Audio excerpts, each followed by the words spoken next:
Ang issue po dito sa operasyon ng Pogo na mukhang nagamit ang Pogong ito sa mga nakaraang eleksyon kasi matagal na itong Pogo na nagsimula sa Duterte administration. Mas marami pala ang illegal kaysa sa legal at bilyon-bilyong pera ang umiikot dyan. Kaya malaki ang posibilidad na ito'y nagamit ng mga nakaraang eleksyon. Ngayon, mag-i-eleksyon na naman tayo sa Mayo. Posibleng ang mga nakinabang dito ay magpapatuloy na magamit ang pera para sa kanilang mga interes pampolitika. Kung yung magugunita, wala mang umamin, pero malinaw na may mga national official at local official dito sa ating bayan ang may kinalaman sa Pogo. Nakapagtataka na ayaw nilang ipatigil, nakapagtataka at bakit namayagpag ang illegal na Pogo ng ilang taon na hindi nila inihinto. Kasi lumalabas po sa investigasyon ng Presidential Anti-Organized Crime or yung PAO ni retired General Cruz,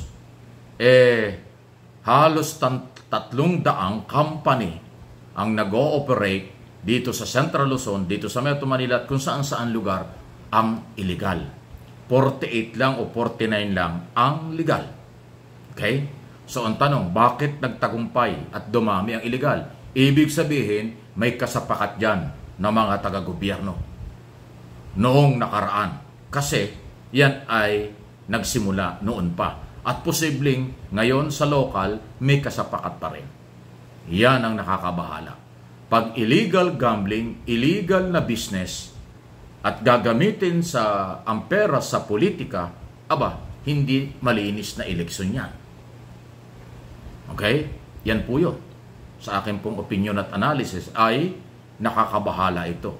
Hindi magiging parehas ang laban ng mga kandidato sa local candidate o national kung meron sakaling maduming pera, illegal na pera ang gagamitin para lang mabigyan ng proteksyon ang illegal na operasyon ng Pogo at iba pang illegal gambling. Paano kung may illegal gambling na, may illegal drugs pa, o may mga perang galing sa maduming galawan? Yan ang delikado. At posibleng nangyari ito sa mga nakaraan at pwedeng mangyari ulit sa susunod na mga eleksyon. So anong gagawin natin pagka ganyan? Di ba?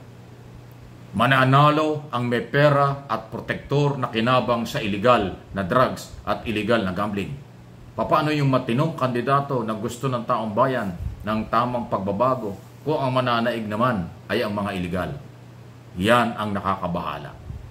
Paano ito pipigilan? Wala namang authority, wala namang sapat na kapangyarihan under the law ang COMELEC na mamili ng mga kandidato dahil napakasimple ng mga requirements para lang kumandidato ang isang Pilipino. Pag ikaw ay Pilipino, registered voters, nasa tamang edad, marunong bumasa at sumulat, kandidato ka na. Ganun po Kung paano saan kukuha ng pera, galing sa legal o illegal, hindi na trabaho ng COMELEC yun. Ang trabaho lang ng COMELEC, bantayan dun sa vote buying o gumamit ng pera sa maling pamamaraan, pero hindi ganun sapat ang kaalaman at kapangyarihan para pigilan yon. Dahil matindi nga po ang galawan kapag before and during election day. Ganon. Yan po yung nakakabahala. Kaya para sa akin, ilang buwan pa naman bago mag-eleksyon, sa Mayo ng 2025, pangalanan, ihayag sa taong bayan sinong mga politiko sa local at national posisyon ang nakikinabang sa matagal ng panahon sa illegal drugs at illegal gambling. Para hindi sila malagay sa pwesto at ang kailang mga kandidato sa darating na halalan. Magpakatotoo tayo kung gusto natin ng tunay na pagbabago. Ayan. Any comment, reaction, malaya po kayo. Pangalawa na pag-usapan, eto na, talo, laglag tayo. Diyan sa pangarap nating masama sa Olympic dito sa basketball kasi talo ang Gilas Pilipinas. Tinalo tayo ng mas maliliit na team, player katulad ng Georgia at na tinalo rin tayo noon at saka yung Latvian. Yung Latvian, meron 7-footer pa eh. Eh ito hong Brazil na pinakahuling nakakalaban ng Gilas Pilipinas, pinakamalaki yata, 6'9" lang eh. Meron tayong isang pinakamalaking player na 7-footer na si Soto. Ano bang nangyari doon? Nabagsakan. Pero sa examination naman, medical, after ng aksidenteng yan, eh wala naman hong injury. Pero hindi naglaro. May report pa ngayon na ang may gusto ron na hindi maglaro eh, si Soto mismo. Nagsabi ro si Soto na hindi talaga siya maglalaro. Ano yun? Nasaan ang puso niya? Kaya hindi na kaya ng Pilipinas, katulad ng sinabi ni Tim Cone, malaking bagay si Kyle Soto. Pero hindi nga naglaro. Kaya hindi talaga pwede sa NBA yung batang yan. Sa NBA hindi pwede. Nabugbog lang. Diyan sa NBA yung mga nabumabagsak ng alanganin, nabubugbog sa basketball, pinapagpag lang, tapos makakalaro na ulit eh. Ay si Cotto eh, wala naman palang injury. Si Soto, wala naman palang injury. Ayaw lang maglaro. Bakit? Ang laki-laking tao, tagapalakpak lang doon sa bench. Samantalang halos lumabit na ang dila ni Jomar Fajardo na sentro. Dino-double team lagi siya, wala siyang magawa. Pagod na siya, walang pamalit.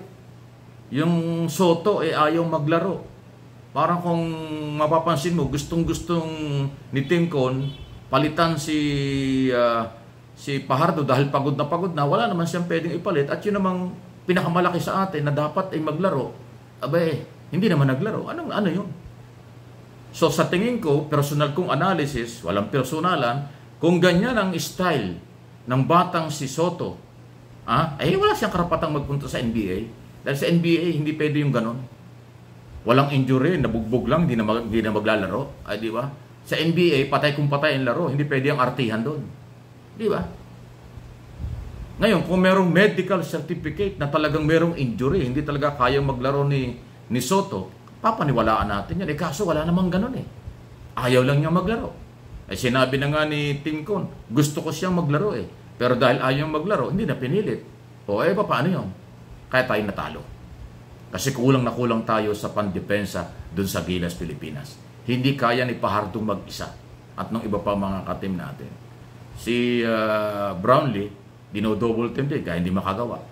So, yung ating ginawa doon sa laro sa Latvian ba yun? At saka yun sa Georgia, hindi nagawa dito sa pangatlong laro nila at Brazil. Ang nakakalungkot, parang kahit kailan, ilang beses na tayong tinatalo ng Brazil na mas maliit kumpara sa ating mga players, hindi tayo manalo.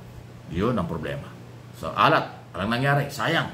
Pero, yun po yung aking sariling opinion lang. Kung ganyan ang style ni Soto, talagang matatagalan. O baka hindi talaga siya makapunta ng NBA. Kasi yung kanyang katawan at kanyang diskarte at puso para sa paglalaro, hindi pang NBA. Panggilas pa nga lang, sumablay na eh.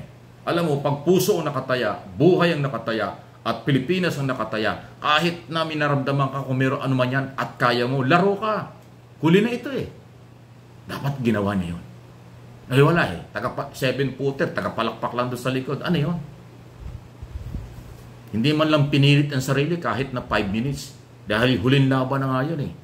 Alam mo, pagka mahal mo ang Pilipinas, mahal mong gusto mong manalo, kahit minaramdaman ka, ipakikita mo sa Pilipino, may puso ako.